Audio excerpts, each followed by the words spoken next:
I gotta say that Game of Thrones, while I didn't mind how they ended it, there was one thing in this whole show that I thought made it a major disappointment for me.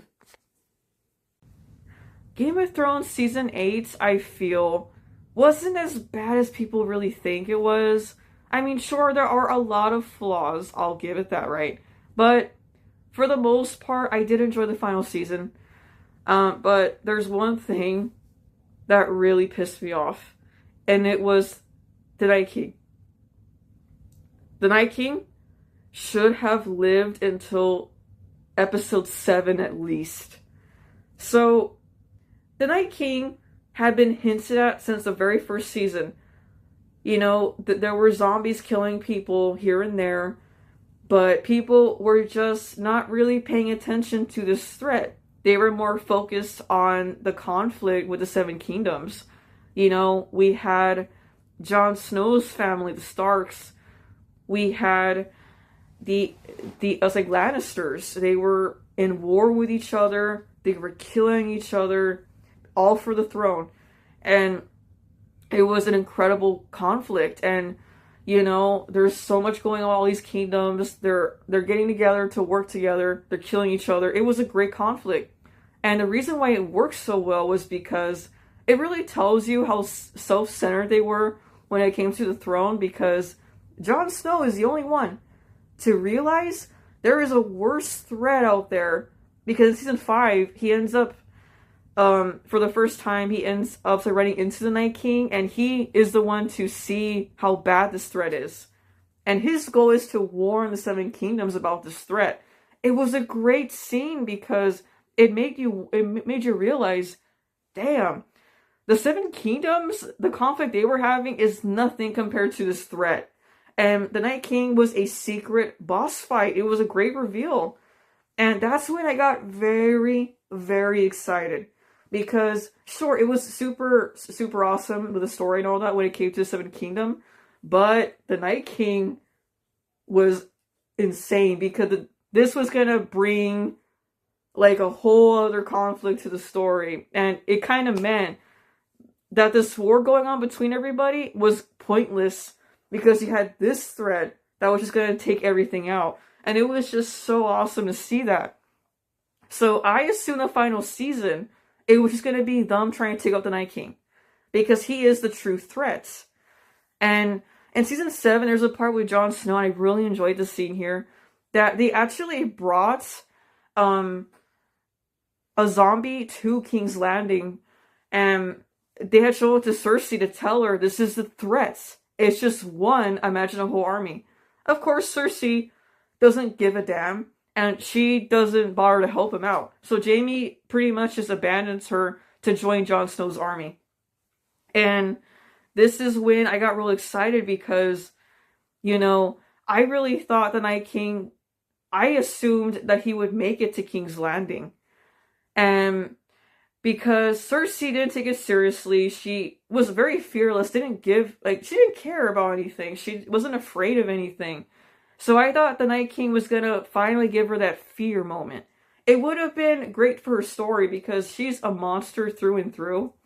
The Night King would have scared her for the first time if he had made it to King's Landing. So what I thought was gonna happen was that in episode 3, when the Night King finally shows up to fight everybody, I thought he was gonna kill off so many people that Jon Snow and the dragon chick, I thought that they were going to have to escape with the very small survivors that make it on their dragons and get the hell out of there. It would have made sense to the story because, again, the Night King is impossible to kill. So I thought at some point they were going to be like, guys, we can't win, abort, abort. And I thought that was going to happen. And after that, for the rest of the season, they're trying to come up with plans. They're trying to figure out how to take down the Night King. And it would have been a very, very interesting conflict here. Because think about it. We still had King's Landing. And maybe Jaime could have tried to convince the group. We have to tell Cersei about this. And sure, he didn't really love her anymore after this, but again, if they had gone down this route. You know, it's like Jaime could have tried to convince Cersei the Night King is coming. We lost our fight. He's coming. And it would have been a great conflict with all this. They could have done so much. And it's so disappointing what we didn't get here. And then maybe that the Night King comes to King's Landing. They get into a full-on like battles like Royale here. They're fighting to the death. People are getting killed left and right. And then at some point we have one of the main characters.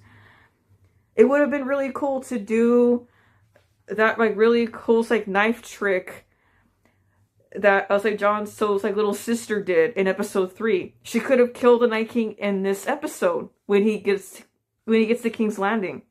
And I think I would have been okay with that. That would have been really cool to throw it in this episode because they win. They get him.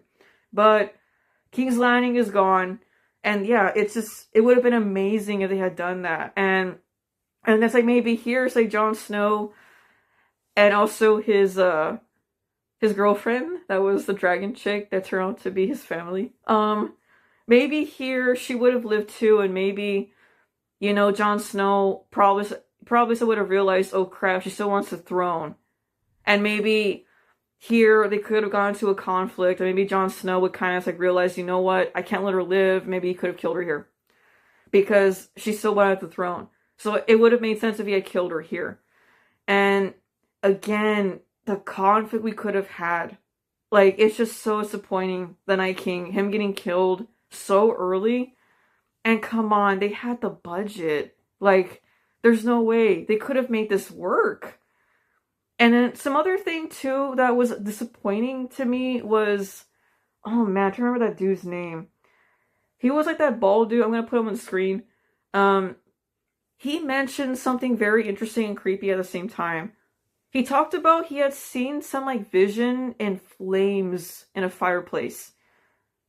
My assumption was that he had seen the Night King sitting on the throne. I would have given anything for it to have been that. Maybe he had seen the end of the world kind of thing. And maybe that's why he was so scared. This, again, it would have been a perfect tie-in to everything. But I don't know what happened here. The writers, they could have given us one of the best final seasons to a show. Game of Thrones started strong and it ended like average, in my opinion. But what we could have had, I just cannot imagine what it would have been like if the Night King had made it to King's Landing. The conflict they could, like the story they could have done so much here. They could have had a full-on battle royale here to prove to everybody the throne never meant anything. It never meant anything because there was a threat that was even worse than us. And he was going to take everybody out. Oh, man. So I'm so disappointed with Season 8 when it comes to that. The Night King, if you're amping up a threat, don't kill him in one episode. And they did. And I'm like, he got nerfed hard. Again, like Vecna, he got nerfed. Oh, man. What we could have had here. I'm so upset to this day about that. The villains, one of my favorite, like, top 5 best villains ever, and he died. He died early. It did help that episode 8 kept throwing in, like, all these images of people, like, fighting and all that. Like, I think they were hinting to what the season was gonna be.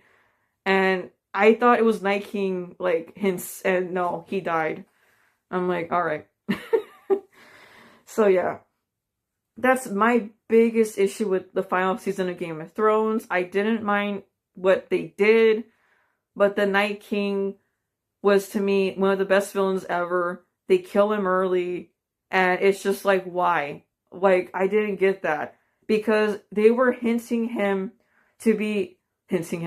they were building him up to be one of the most best villains ever in Game of Thrones, and, you know, the thought of their conflict with the Seven Kingdoms was all for nothing, because in reality, there was a threat even worse than them, and he was going to take them all out.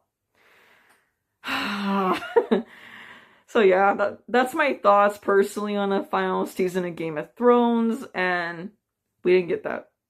We never got it. Okay, guys, that's it for today. Peace out.